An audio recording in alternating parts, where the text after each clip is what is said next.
देशातून महिला अत्याचारांची अनेक प्रकरणं समोर येत असताना आता दिल्लीमधून संपूर्ण देशाला हादरवणारं आणखी एक प्रकरण समोर आलंय। दिल्लीतल्या एका बाबाने चक्क 1-2 नाही तर 17 विद्यार्थिनींचं लैंगिक शोषण केल्याचं प्रकरण समोर आलंय। श्री स्वामी चैतन्यानंद सरस्वती असं या बाबाचं नाव आहे। या बाबाने नेमकं काय केलंय आणि हे प्रकरण नेमकं काय आहे जाणून घेणार आहोत। नमस्कार, मी समृद्धी आणि तुम्ही पाहताय टॉप न्यूज मराठी।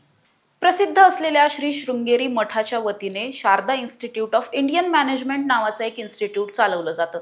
या इन्स्टिट्यूटमध्ये वेगवेगळ्या विद्यार्थिनी वेगवेगळ्या कोर्सेससाठी अप्लाय करतात, तिथे शिक्षण घेत असतात। तशाच पद्धतीचं पोस्ट ग्रॅज्युएशन डिप्लोमा करणारे या सगळ्या विद्यार्थिनी आहेत। या विद्यार्थिनी EWS कोटामधून त्या ठिकाणी त्यांनी ॲडमिशन घेतलं आणि या विद्यार्थिनी आपलं शिक्षण घेण्यासाठी त्या ठिकाणी आहेत। इथे जवळपास 2 तुकडे आहेत, प्रत्येकी 35 विद्यार्थिनी या तुकड्यांमध्ये असल्याचं सांगितलं जातंय। मात्र गेल्या काही दिवसांपासून या विद्यार्थिनींमध्ये एक खळबळ उडालेली होती। या विद्यार्थिनींमध्ये दबक्या आवाजात काही चर्चा सुरू होत्या, मात्र या चर्चेला तोंड फुटलं ते 4 ऑगस्ट रोजी। 4 ऑगस्ट रोजी या बाबा विरोधातली पहिली तक्रार दाखल करण्यात आली। आता तुम्हाला प्रश्न पडला असेल की हा बाबा नेमका या विद्यार्थिनींशी या बाबाचा संबंध नेमका कसा आला। तर मुळातच हा जो बाबा आहे, ज्याचं नाव आहे स्वामी चैतन्यानंद सरस्वती, हा बाबा गेल्या 12 वर्षांपासून शृंगेरी मठाशी जोडला गेलेला आहे, या इन्स्टिट्यूटशी जोडला गेला आहे। सुरुवातीपासून त्याने या इन्स्टिट्यूटमध्ये सेवक म्हणून, हेल्पर म्हणून वेगवेगळ्या पदांवरती काम पाहिलं आणि त्याच्यानंतर गेल्या काही वर्षांपासून तो या इन्स्टिट्यूटचा संचालक म्हणून काम पाहत होता। मुळातच तो या इन्स्टिट्यूटचा संचालक असल्यामुळे तो म्हणेल तीच पूर्व दिशा असं या इन्स्टिट्यूटमध्ये चालायचं आणि गेल्या अनेक वर्षांपासून ज्या विद्यार्थिनी या ठिकाणी शिक्षण घेण्यासाठी येत होत्या, कदाचित त्यांनाही अशाच पद्धतीचे गंभीर अनुभव आल्याचं कुठेतरी आता समोर येताना पाहायला मिळतंय। मुळात या सगळ्यामध्ये घडत असं होतं की हा जो संचालक असलेला बाबा आहे, जो मूळचा बाबा आहे आणि या इन्स्टिट्यूटमध्ये तो संचालक म्हणून काम पाहत होता, तो याच इन्स्टिट्यूटमध्ये शिकणाऱ्या ज्या पोस्ट ग्रॅज्युएशन डिप्लोमाच्या ज्या विद्यार्थिनी आहेत त्यापैकीच काही विद्यार्थिनींना त्यांच्या मोबाईल फोन्सवरती, त्यांच्या पर्सनल नंबरवरती अश्लील मेसेज पाठवायचा। हे मेसेज व्हॉट्सॲपच्या माध्यमातून असायचे, कधी SMS द्वारे असायचे। अशा पद्धतीचे मेसेज पाठवून त्यांच्याशी ओळख वाढवून त्यांच्याशी जवळीक निर्माण करण्याचा प्रयत्न केला जायचा। त्याचबरोबर या बाबाच्या माध्यमातून जेव्हा या विद्यार्थिनी त्याच्या समोर असायच्या, इन्स्टिट्यूटच्या आवारात असायच्या, त्यावेळी अनेकदा हा बाबा त्यांच्याशी अश्लील भाषेत बोलायचा, त्याचबरोबर त्यांच्याशी जवळीक निर्माण करण्याचा प्रयत्न करायचा। या विद्यार्थिनींच्या मनाला लज्जा उत्पन्न होईल अशा पद्धतीने त्यांना स्पर्श करायचा, चुकीचे स्पर्श करायचा। अनेकदा या विद्यार्थिनी या सगळ्याला नकार द्यायच्या, कुठेतरी विरोध करायचा प्रयत्न करायच्या, मात्र तरी सुद्धा या बाबाकडून वारंवार विद्यार्थिनींवर दबाव टाकला जायचा। अतिशय धक्कादायक बाब या प्रकरणातली अशी की या संपूर्ण इन्स्टिट्यूटमध्ये जो काही स्टाफ काम करतो, या स्टाफमधल्या सुद्धा काही लोकांनी या बाबाला या सगळ्या किळसवाण्या कृत्यामध्ये साथ दिल्याची पाहायला मिळते।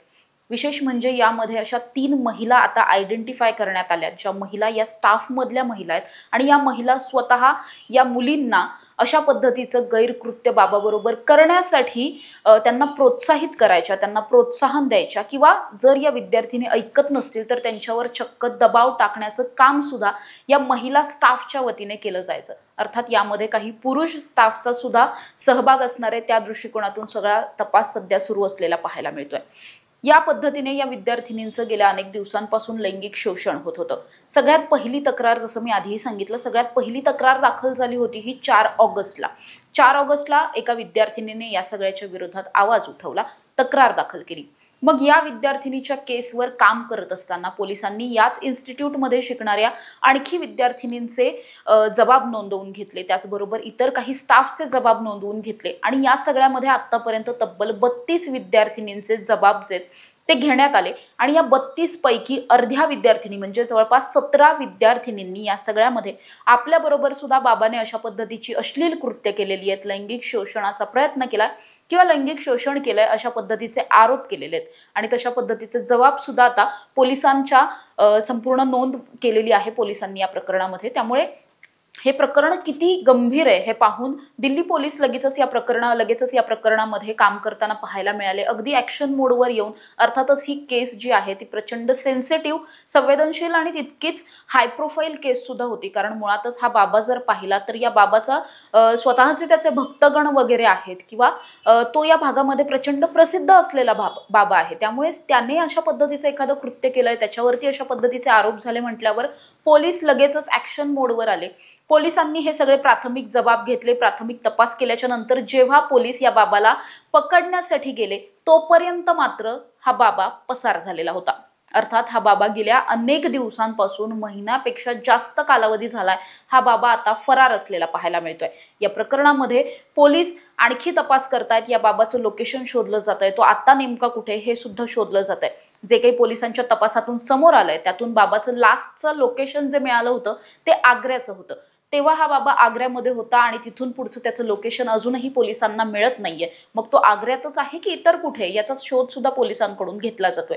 या बाबाबद्दल सांगायचं झालं तर हा बाबा मूळचा ओडिसाचा रहिवासी आहे। ओडिसामधील तो अनेक वर्ष त्या ठिकाणी वास्तव्याला होता। त्या ठिकाणी तो वेगळ्या नावाने खरं तर राहत होता। त्या ठिकाणी हा बाबा स्वामी पार्थ सारथी या नावाने ओळखला जात होता। त्यानंतर गेल्या 10-12 वर्षांपासून त्याने हे नवीन नाव धारण केलं आणि तो या नव्या नावाने आता ओळखला जातोय।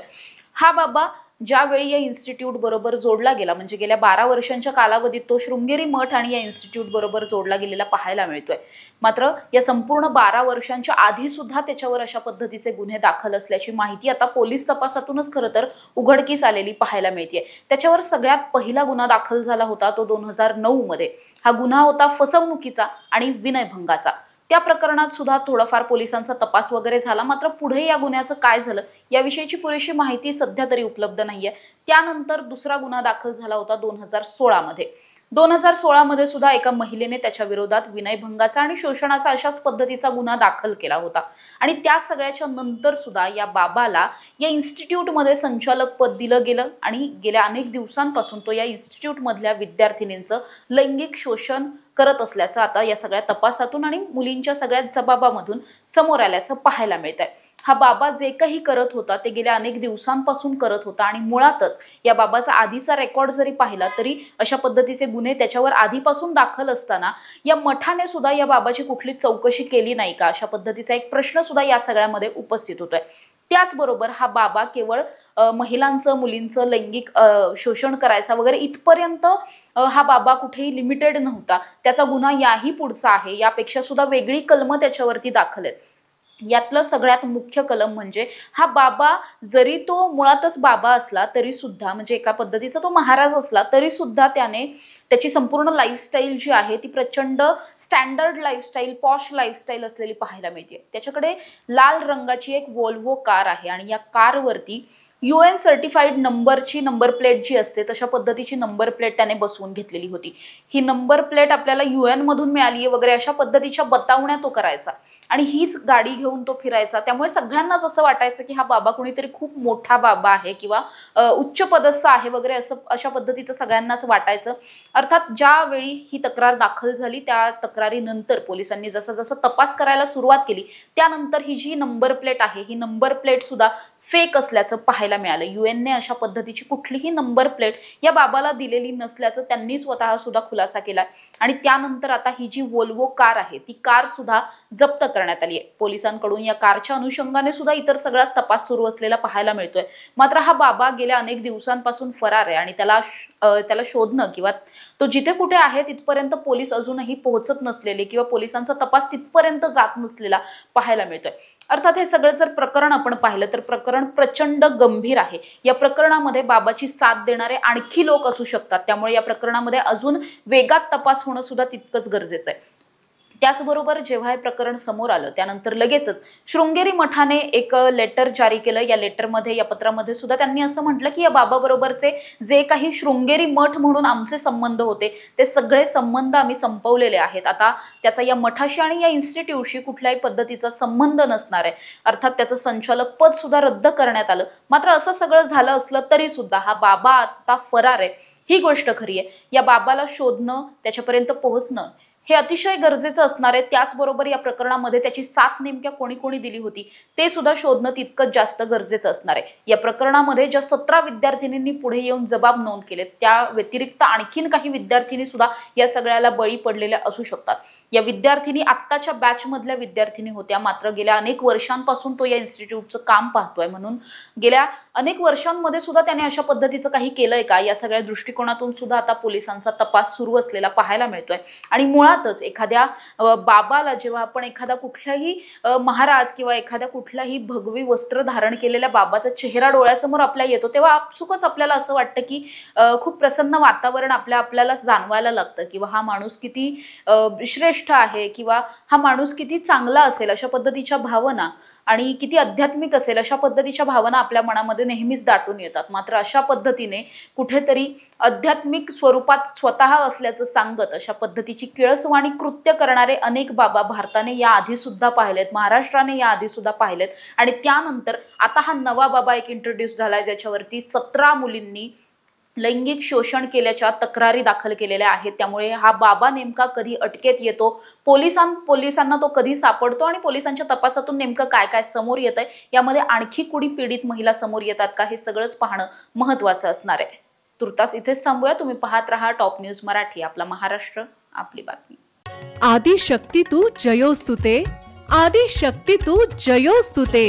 सामाजिक, सांस्कृतिक, वैद्यकीय, राजकीय, शैक्षणिक, औद्योगिक आदी विविध क्षेत्रातील महिला आज आघाडीवर आहेत। शारदीय नवरात्रोत्सवानिमित्त टॉप न्यूज मराठीवर पहा आधुनिक युगातल्या नवदुर्गांच्या मुलाखतींचा विशेष कार्यक्रम आदि शक्ती तू जयोस्तुते।